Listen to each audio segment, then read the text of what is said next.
안녕하세요. 피커플 TV 청취자 여러분. 지난 영상 명절 대비 역대급 몸매 리즈 찍는 법 지금 역대급 조회수를 기록하고 있는데요. 정말 청취자분들께 너무 감사드리고 아직 못 보신 분들이 계시다면 우측 상단 링크에 올려드리도록 하겠습니다.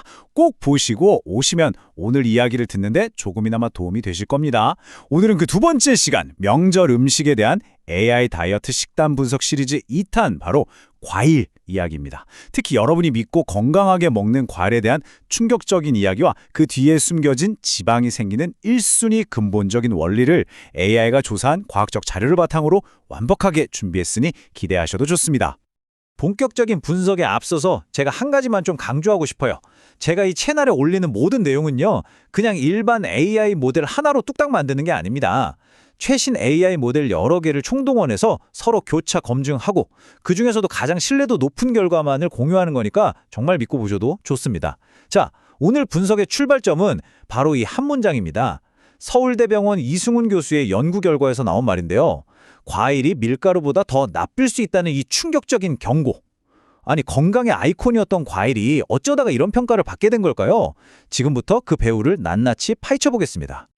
과일의 문제를 제대로 이해하려면요, 먼저 우리 몸에 살이 찌고 병이 드는 근본 원인부터 정확히 알아야 합니다. 대부분의 분들이 혈당, 즉 포도당을 주범으로 생각하시는데 놀랍게도 그건 오해입니다. 진짜 범인은요, 따로 있었습니다. 우리 몸을 하나의 거대한 공항이라고 한번 상상해 보시죠. 우리가 음식을 통해서 섭취하는 이 포도당은 에너지를 전달하기 위해 목적지로 향하는 승객들이에요. 이 승객 자체는 우리 몸에 꼭 필요한 에너지를 공급하는 아주 중요한 역할을 하는 착한 영양소입니다. 여기까지는 아무 문제가 없죠. 포도당 승객들이 타야 할 최종 목적지는 바로 비행기. 그러니까 우리 몸의 근육세포나 지방세포입니다. 이 비행기에 무사히 탑승해야만 에너지로 사용될 수 있는 거죠. 원리는 아주 간단합니다. 자, 그런데 진짜 문제는 여기서부터 발생합니다. 비행기를 타기 위한 탑승 게이트가 고장나버린 상태. 이게 바로 인슐린 저항성이라는 거예요. 게이트가 망가지니까 승객들, 즉 포도당이 비행기에 오르지 못하고 공항 로비, 바로 우리 혈액 속에 그냥 마구잡이로 넘쳐나게 되는 겁니다. 이 넘쳐나는 포도당들이 염증을 일으키고 온갖 합병증을 만들죠. 결국 승객인 포도당이 문제가 아니라 고장난 게이트가 문제였던 겁니다. 그렇다면 대체 누가 이 중요한 탑승 게이트를 망가뜨린 걸까요? 그만, 더 이상 엉뚱한 곳에서 범인을 찾지 마세요. 과학이 밝혀낸 진짜 범인은 바로 유리지방산입니다. 이 녀석들이 게이트를 고장낸 주범이에요. 그럼 이 유리지방산은 도대체 어디서 오는 걸까요? 놀랍게도요, 외부에서 들어오는 게 아닙니다. 바로 여러분 몸 안에 이미 쌓여있는 과도한 체지방, 특히 그 지긋지긋한 내장지방에서 끊임없이 혈액으로 새어나오는 거예요. 지방세포가 너무 꽉 차서 삐질삐질 흘러나오는 기름대 같은 거죠. 이것이 바로 살이 찌는 것이 만병의 근원이라고 불리는 과학적인 이유입니다. 자, 게이트를 부순 주범이 유리지방산이라는 걸 알았습니다. 이제 그 범죄를 부추기고 상황을 최악으로 만드는 공범을 소개할 시간입니다. 바로 과일 속에 든 과당이죠. 이 과당이라는 영양소는 정말이지 태생부터가 지방을 만들기 위해 태어난 이기적인 존재입니다. 그 실체가 뭘까요? 포도당하고 과당, 이 둘의 차이를 보면 그 이기적인 본성이 명확하게 드러납니다. 포도당은요, 어떻게든 에너지로 쓰이려고 노력을 하고요, 지방으로 바뀌는 건 정말 최후의 수단이에요. 무려 4가지 이상의 백업 플랜까지 가지고 있죠. 하지만 과당은 다릅니다. 이 녀석의 최우선 목표는 오직 지방 생성이에요. 다른 백업 플랜 같은 건 없어요. 몸에 들어오면 무조건 지방부터 만들고 보는 겁니다. 정말 이기적인 영양소의 실체, 바로 이것입니다. 이게 무슨 뜻인지 아직 감이 안 오신다면 자연의 섭리를 한번 보시죠. 곰이 겨울잠을 자기 전에 왜 그렇게 미친 듯이 과일을 먹어 치울까요? 네, 맞습니다. 바로 과일 속 과당을 이용해서 최대한 몸의 지방을 축적하기 위해서예요. 과당의 존재 이유 자체가 바로 이것, 생존을 위한 지방 축적인 거죠. 우리 현대인에게는 더 이상 필요 없는 기능인데도 말입니다. 이제 가장 중요한 부분입니다. 똑같은 음식을 먹어도 어떤 사람에겐 약이 되고 다른 사람에겐 독이 되는 이유. 바로 내 몸의 현재 상태에 따라서 영양소의 운명이 완전히 달라지기 때문입니다. 여러분의 몸은 지금 어떤 상태이신가요? 이 표를 한번 보세요. 정말 충격적입니다. 다른 영양소들은 우리 몸 상태에 따라서 에너지로 쓰이거나 부족하면 다른 걸 태우는 등 아주 합리적으로 움직여요. 그런데 과당을 보세요. 정상 상태에서도 일부가 지방으로 전환되고 과체중일 땐 대부분 지방으로 갑니다. 하지만 진짜 최악엔 바로 다이어트 상태입니다.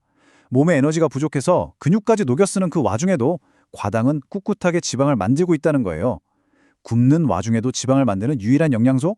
그게 바로 과당입니다. 네, 다시 한번 강조합니다. 이게 오늘 분석의 핵심이에요. 여러분이 살을 빼려고 열심히 굶고 운동하는 바로 그 순간에도 건강을 위해 먹은 과일 속 과당은 여러분의 뱃속에서 조용히 내장 지방을 만들고 있습니다. 건강한 줄 알았는데 완벽하게 배신당한 겁니다. 체지방 감량이 목표인 다이어트 중이라면 과일 당장 끊으셔야 합니다. 사실 이 문제는요, 단순히 과일에만 국한된 얘기가 아닙니다. 더 근본적인 문제는 바로 맛있는 음식 그 자체에 있거든요. 맛있는 맛이 어떻게 우리 뇌를 속이고 몸을 망가뜨리는지 그 비밀을 알려드릴게요. 많은 분들이 농담처럼 이런 말을 하죠. 맛있으면 0칼로리. 과연 그럴까요? 과학적인 대답을 들으시면 아마 깜짝 놀라실 겁니다. 정답은 아니요입니다. 오히려 그 반대예요. 맛있으면 0칼로리가 아니라 멈출 수가 없어서 제한 칼로리가 됩니다. 맛이라는 감각 자체가 우리 몸의 포만감 시스템을 마비시키는 스위치이기 때문입니다. 왜 맛있는 음식이 최악일까요? 맛의 본질은 결국 가장 분해하기 쉬운 영양소인 단당류, 아미노산, 지방산이에요. 이 맛성분들이 혀에 닿는 순간 우리 뇌는 엄청난 고영양 음식이 들어온다, 이렇게 착각하고 흥분 상태에 빠집니다. 그래서 배가 부르다는 신호를 무시하고 계속 음식을 받아들일 준비를 하는 거죠. 디저트 배는 따로 있다는 말이 나오는 이유가 바로 이 뇌의 착각 때문입니다. 자, 오늘 우리가 함께 파헤쳐본 내용의 핵심 한번 정리해 보겠습니다. 첫째, 뱃살과 당뇨의 진짜 원흉은 혈당이 아니라 내 몸의 지방에서 나오는 유리지방산이라는 것을 알았죠. 둘째, 과일의 과당이 다이어트 중에도 지방을 만드는 공범이라는 충격적인 사실을 확인했습니다. 셋째, 똑같은 음식도 내 몸의 상태에 따라 운명이 완전히 달라진다는 점도 꼭 기억해야 하고요. 마지막으로 맛있는 음식 자체가 우리 뇌를 속여서 과식을 유발하고 모든 노력을 물거품으로 만드는 가장 큰 적이 될 수 있다는 점까지 살펴봤습니다. 이 내용을 모두 이해하셨다면 이제 여러분 스스로에게 질문을 한번 던져보시기 바랍니다. 오늘 저녁 여러분의 식탁에 오를 음식은 멈출 수 없는 맛있는 재앙인가요? 아니면 내 몸을 위한 건강한 약속인가요? 우리가 건강하다고 믿었던 것들에 대해 다시 한번 질문을 던져보는 것, 그것이 바로 진짜 건강의 시작일지도 모릅니다. 다음 편에서는 더 유익한 건강 이야기로 찾아올 테니 이번 긴 명절 연휴 가족들과 행복하고 건강하게 잘 보내시기 바랍니다. 핏커플 TV였습니다.